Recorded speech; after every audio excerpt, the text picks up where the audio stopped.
Viral online ang video ng isang jeepney driver na nagpalibreng sakay matapos makapasa sa Civil Engineering Licensure Exam ang kanyang anak.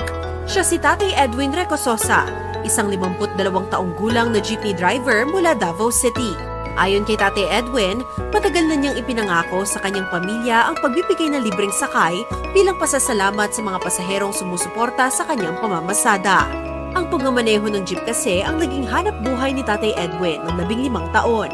Ito rin ang nagbigay daan para makapagtapos ng pag-aaral ang kanyang 25 taong gulang na anak na si Dave. Madaling araw na yun nung Sabado, tinawagan ko kami ng classmate niya. Sabi, pumasa daw ang Dave sa exam. Kaya noon, hindi ako nakatulog hanggang umaga. Sa sobrang saya po.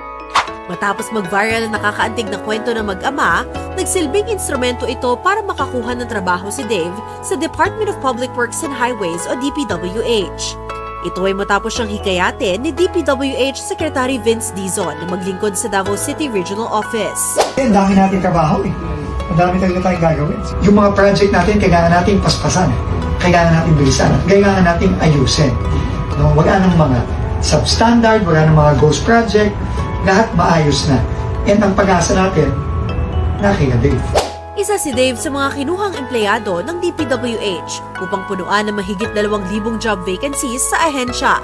Sa kabila ng mga isyong kinakaharap ng DPWH kaugnay ng mga anomalya, nangako si Dave na magseserbisyo siya ng tapat at marangal para sa mga Pilipino.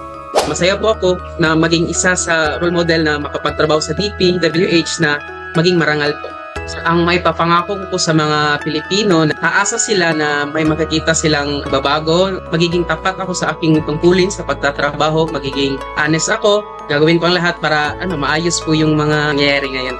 Para kay Tate Edwin, may makabuluhang payo siya para sa bagong yugto na tatahakin ng kanyang anak. Bukod pa rito, mayroon din siyang paalala para sa mga magulang na tulad niya. Maging tapat ka sa trabaho mo. Kung pabayaan ang trabaho mo. Kasi kung may umaasa sa iyo, hawa ka ng tama na ayon naman sa atas. Para sa kulang, alam ko po, nahirap ang buhay ngayon. Kapag nakita niyo yung anak niyo, porsigido talaga mag-aral. Gawin natin ang lahat, pag-aralan natin sila, suportahan natin sila. Bilang magulang, yun talaga ang dapat natin gawin.